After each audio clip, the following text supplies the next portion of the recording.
Génération Éco. Bonjour à toutes et à tous, auditeurs de la planète Éco. Dans cet épisode, nous allons parler de sensibilisation et de réduction des déchets. Mon invitée est Constance Nebula, cofondatrice de l'association Zéro Déchet Angers, une jeune association en plein développement avec de l'ambition et de nombreux projets. Bonjour Constance. Bonjour. Pouvez-vous nous raconter la genèse de l'association Zéro Déchet Angers ? Alors à la base, avant d'être une association, c'est un collectif informel d'Angevins. En fait, ça remonte à peu près 3 ans. C'est des Angevins qui ne se connaissent pas forcément, qui ont chacun des initiatives qui tendent vers le zéro déchet à titre personnel dans leur environnement et qui décident, grâce aux réseaux sociaux, de se rencontrer, d'abord pour boire un café de manière informelle, puis une réunion, puis 2 réunions, puis au fur et à mesure, ce groupe décide de se dire peut-être qu'il y a quelque chose à faire et qu'on n'est peut-être pas les seuls, il y a peut-être une demande, une attente. Donc le collectif, il a commencé à se structurer, à organiser des événements, des rencontres mensuelles ouvertes à tous, à tenir des ateliers, etc. Et puis quand ce collectif a grandi, on s'est officiellement transformé en association il y a presque 2 ans maintenant. Donc voilà, il n'y a pas de président dans cette association, on a des rôles pour chacun, mais surtout chacun peut être aussi un porteur de projet pour un événement ou être bénévole ponctuellement. Donc on fonctionne comme ça et voilà, c'est une association qui a un peu plus de 2 ans maintenant. D'accord. Et donc l'association fait partie du réseau Zero Waste France. Qu'est-ce que ça apporte en fait Alors en fait, Zero Waste France est donc l'association nationale qui porte, je dirais, le message de la réduction des déchets, de la réduction du gaspillage d'un point de vue peut-être plus institutionnel, plus politique, qui essaye de convaincre les entreprises, les élus, etc. Et donc Zero Waste France, qui a donc cet échelon national pour travailler, a des groupes locaux partout en France. Et donc, quand le collectif Zéro Déchet Angers s'est transformé en association, on est officiellement devenu, par la même occasion, antenne locale ou groupe local de Zero Waste France. On a donc signé une charte vis-à-vis d'eux, en nous engageant à respecter un certain nombre de choses qui sont les valeurs de cette ONG. On a aussi un logo qui a les mêmes codes couleurs que celui de Zero Waste France. Et donc, tous les groupes locaux en France, quand ils sont structurés en association, ou pas d'ailleurs, peuvent ou non choisir d'être affiliés à Zero Waste France. Donc, c'est ce qu'on a choisi de faire.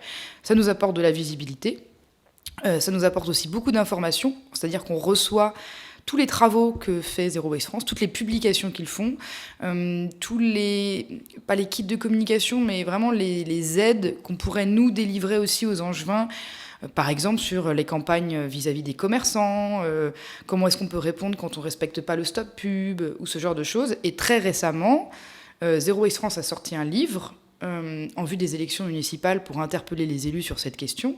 Et donc, Zéro Déchet Angers a accueilli un intervenant de Zero Waste France à Angers vendredi dernier, à la librairie Richer, pour présenter le livre. Donc c'est des échanges de bonnes pratiques entre nous. Mais je dirais que l'un complète l'autre.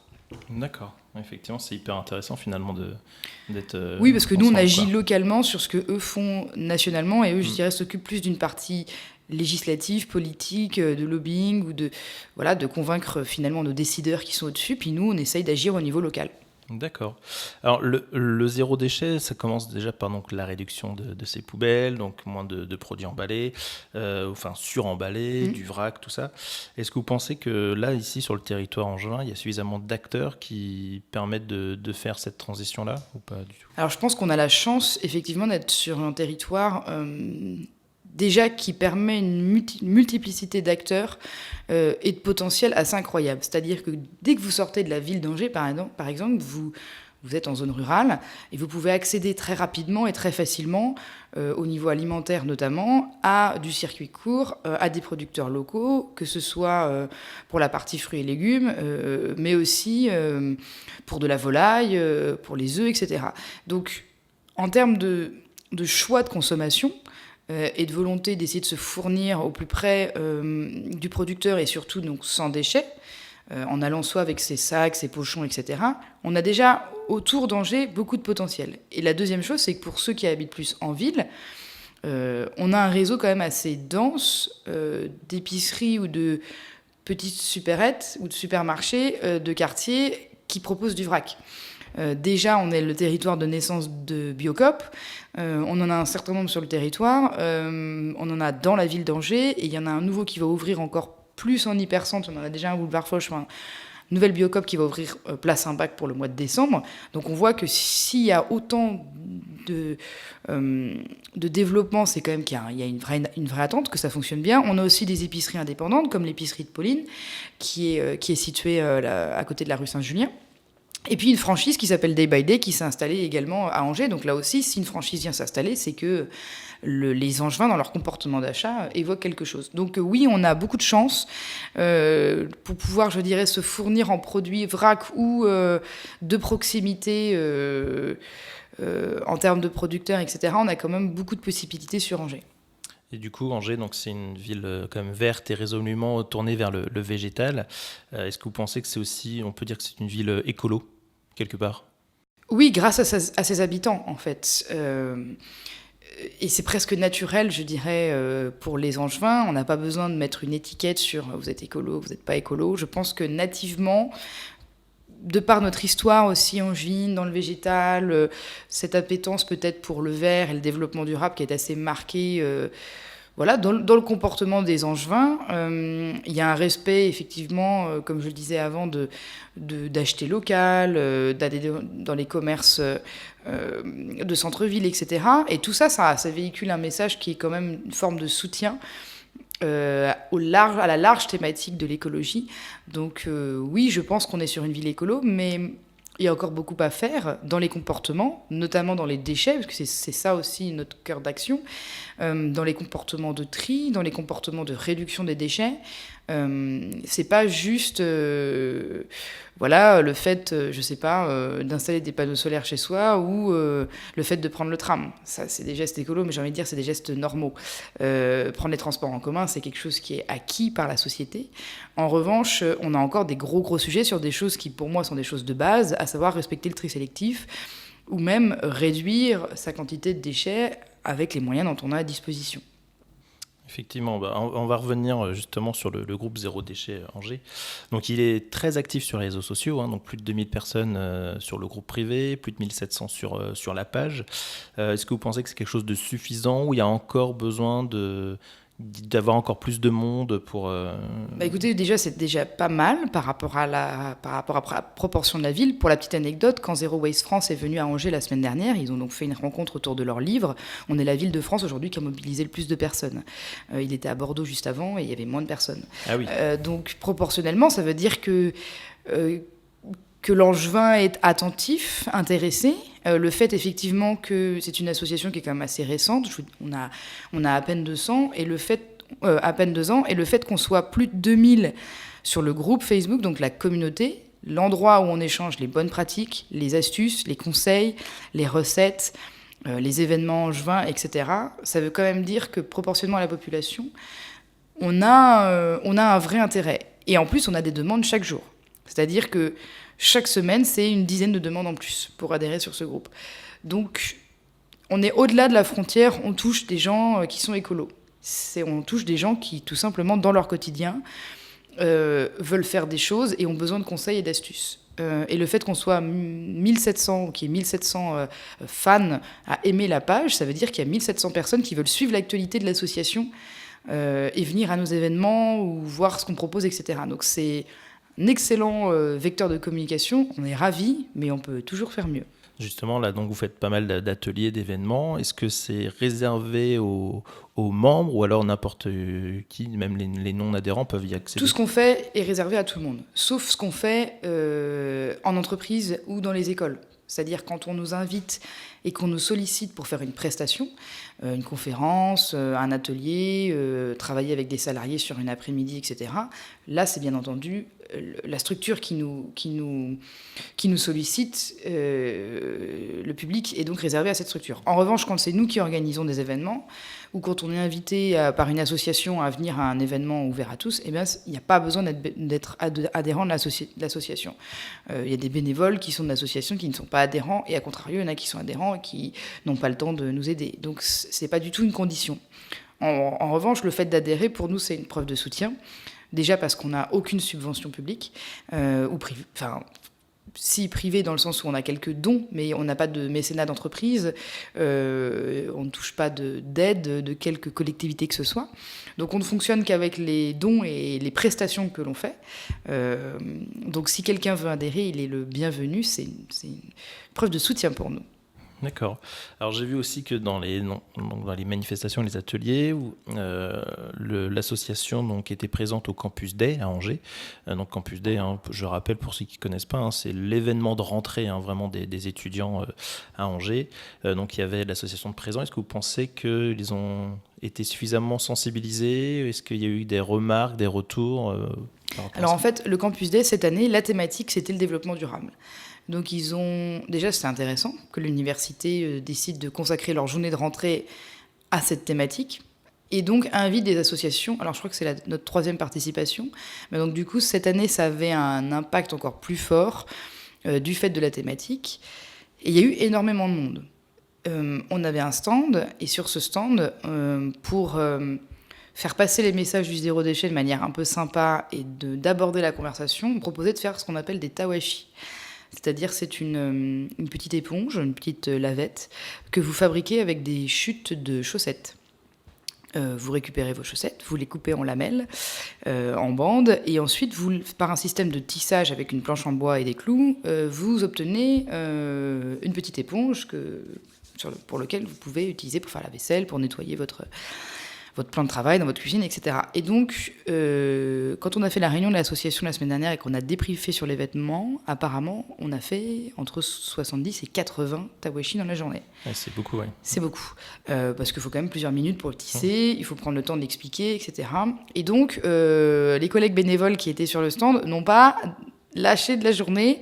Et en fait, par cette manière un peu sympa de fabriquer quelque chose de ses mains et de faire de la récup, on aborde la question des déchets chez soi, etc.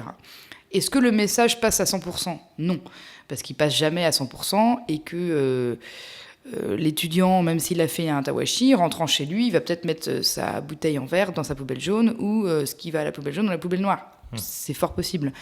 Mais ça a peut-être permis de déclencher un intérêt, d'adhérer à une association, pourquoi pas venir à une prochaine rencontre, voilà, ce type d'événement il est intéressant pour commencer à déclencher des choses pour des gens qui partent de zéro, par exemple, qui viennent d'habiter sur Angers, qui sont en coloc, qui sont en studio et qui disent voilà, j'y connais rien, par quoi je peux commencer ? On va commencer par faire une petite éponge en chaussettes.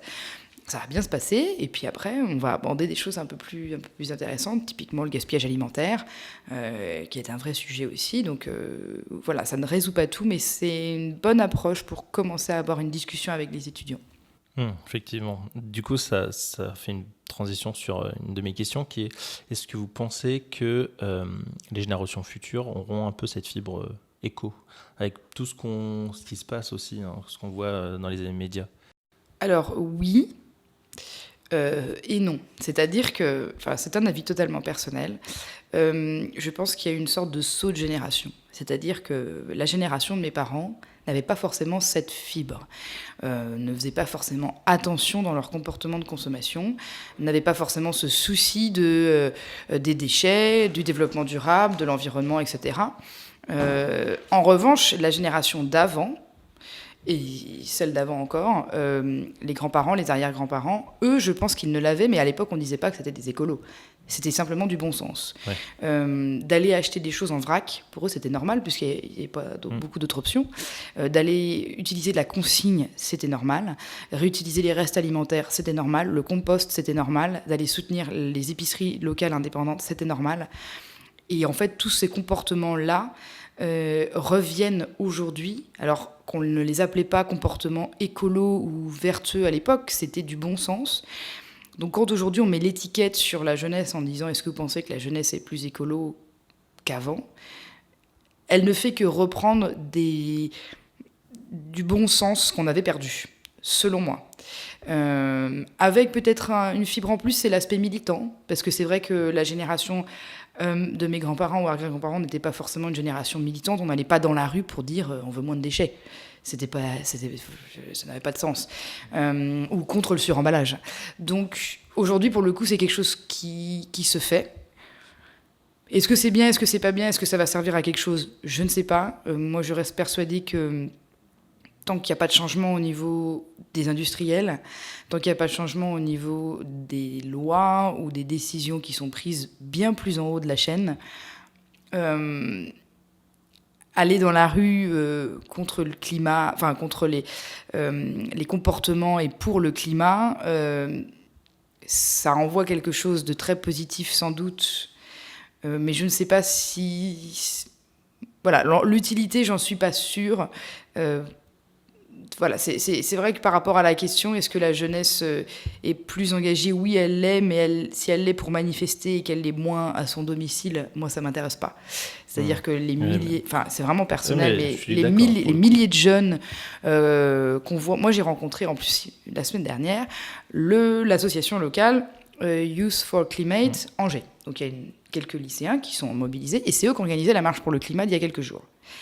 Et donc, ils sont super enthousiastes et tout ça. Et donc, ils viennent me voir dans le cadre de Zéro Déchet Angers. Et là, je me suis dit qu'il y avait vraiment un décalage, mais vraiment, je l'ai senti, entre ce que... Ils voulaient revendiquer beaucoup de choses. Et c'est vrai que nous, à Zéro Déchet Angers, ou je pense dans les autres groupes locaux, on est vraiment dans la pratique. C'est-à-dire, on va faire un atelier, on va montrer aux gens comment faire, comment on agit au quotidien. Et on est moins dans la revendication, on est moins dans on va dans la rue, on va manifester, etc. Peut-être qu'un mix des deux serait l'idéal, mais c'est vrai que... Alors peut-être qu'ils étaient beaucoup plus jeunes, enfin c'est vrai qu'ils avaient peut-être 10 ans de moins que moi, donc j'ai senti comme un décalage, et moi je suis pas vieille, donc je me considère encore dans la question de la jeunesse d'aujourd'hui. Je ne me sentirais pas utile en allant dans la rue. Si je devais résumer la question comme ça, je suis ce qu'on pourrait qualifier de génération Y. Donc cette génération qui peut essayer de diffuser quelque chose. Les nouveaux sont la génération Z. Je ne me sens pas forcément en accord sur la façon de procéder. Peut-être que toutes les bonnes initiatives sont bonnes à prendre. Mais voilà, c'est comme ça que je pourrais répondre à la question en restant le plus neutre possible. D'accord, super, merci beaucoup Constance en tout cas pour cet échange. Alors je rappelle que vous pouvez adhérer à l'association avec un prix libre en allant sur helloasso.com ou directement vous connectant sur le site zérodéchetangers.fr. Merci. Merci à vous.